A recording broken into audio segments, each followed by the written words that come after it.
Retomamos a edição do meio-dia com a análise da imprensa desta terça-feira. Hoje é o nosso convidado Rui Pelejão, diretor do Autosport, que a partir de hoje passa a ter formato revista.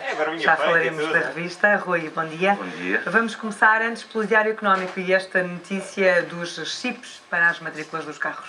De facto, uma das notícias que eu iria destacar hoje tem a ver com o projeto de lei e a afinação de colocar chips de identificação de matrículas em todos os automóveis. Este tem sido um processo algo polémico porque tem levantado muitas dúvidas a questão da proteção dos dados e da privacidade.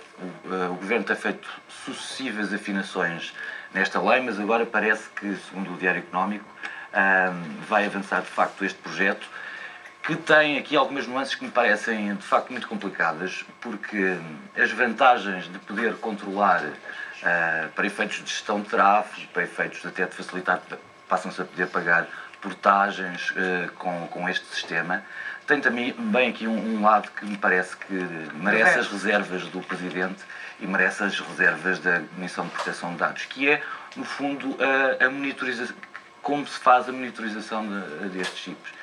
Eu penso que este é um processo ainda em aberto, que no espaço de um ano poderá ter aqui um desenlace não agradável para o Governo. Ou seja, mas no geral é uma medida positiva ou não? No geral, isto facilita, de facto, facilita a vida às pessoas e facilita a vida às instituições e, sobretudo, controle de tráfego.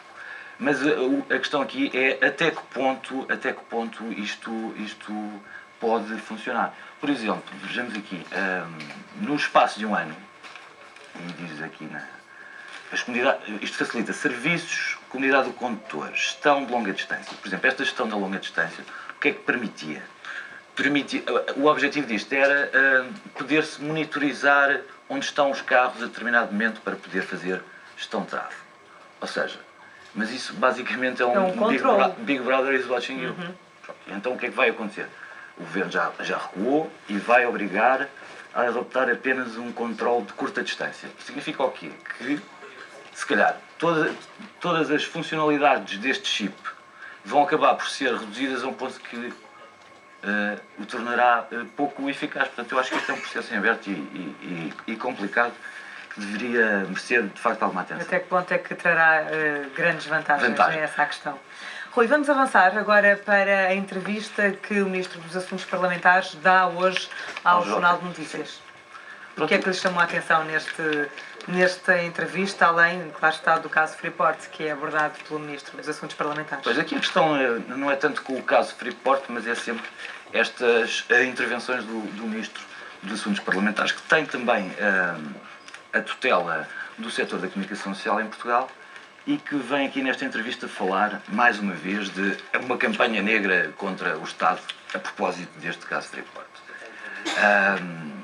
Parece-me que este Ministro não deveria poder falar assim de problemas do setor que tutela desta maneira, porque isto introduz aqui um fator parece um juiz em causa própria, ou seja...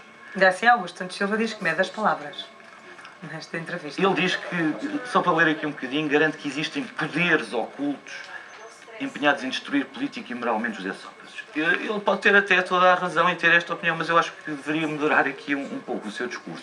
Este foi o ministro que falou do jornalismo da sarjeta e é um ministro que tem uma tentação óbvia de normalizar o jornalismo em Portugal. Porque eu não percebo se pretende um jornalismo não interrogativo. Óbvio que há abusos, óbvio que há momentos em que se calhar se cedem algumas linhas, mas quer dizer, um jornalismo não interrogativo não é jornalismo. Isto tem muito a ver também com...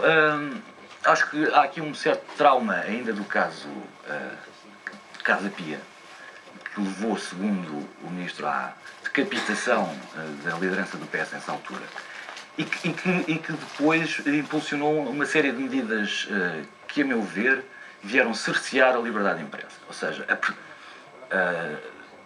por exemplo, a criação da entidade reguladora da comunicação social em Portugal, que era uma necessidade de regulação, e a nova lei de imprensa acabam por ser consequências de casos políticos e casos de tribunais. Portanto, o que me parece é que se prepara ainda mais uma ofensiva ofensiva, se calhar é excessivo, mas estas intervenções calcionam sempre um clima que não me parece muito agradável nem propício à liberdade de imprensa. Está feito então esse apontamento sobre esta entrevista que o Ministro Augusto Santos Silva dá à edição desta terça-feira do Jornal de Notícias. Rui, agora passamos para o Jornal Público. 2 edifícios transformados em hotel. Pois parece que começa a ser a única forma de salvar património em Portugal é transformá-los em hotéis de charme. Eu percebo que de facto não há condições para salvar todo o património edificado, mas também parece que esta obsessão pelos hotéis de charme é um exagero. Se pensarmos que a requalificação do património, sobretudo numa altura em que se fala de investimentos públicos para acelerar a economia, penso que a requalificação do património poderia ser uma boa forma de acelerar inicialmente a economia sem necessidade de transformar estes hotéis, este património em hotel de charme, como é o caso na Baixa, que é o que vai acontecer ao Tribunal da Boa Hora e ao Palácio da Junqueira. Está aqui na página. Me parece então uma má decisão. No caso do Palácio da Junqueira tem duas valências que me parecem interessantes. É o Palácio dos Condes da Ribeira, é um grande edifício do século XVIII, vai ser um híbrido entre hotel e museu. Pronto, isso já me parece um bocadinho mais elegante. Agora, em relação ao Tribunal da Boa Hora, na Baixa, que é um edifício também com uma referência para a vida da Baixa, parece-me de facto que qualquer dia vamos transformar o centro de Lisboa numa zona de charme cosmopolita, mas sem vida. Ou seja, um condomínio fechado para turismo. Não sei se essa é a melhor maneira de reanimar e de dar vida ao centro da cidade de Lisboa. Eu espero que a Câmara Municipal e o Presidente da Câmara tenham outra estratégia de recuperação de edifícios. Ou pelo menos tenham mais ideias do que apenas a via hoteleira e da restauração para animar, e das lojas de charme. Acho que não é também. Nesse caso, o problema das receitas para a recuperação está resolvido.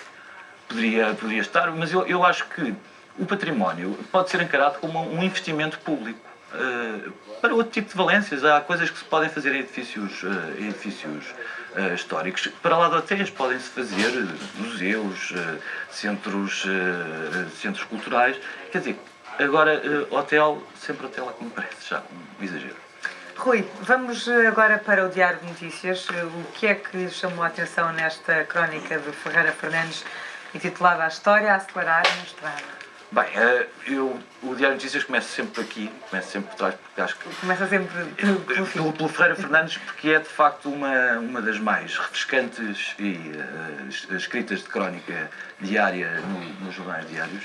E ele hoje fala aqui, no seu habitual tom bem humorado e cheio de referências, da história dos automóveis na América.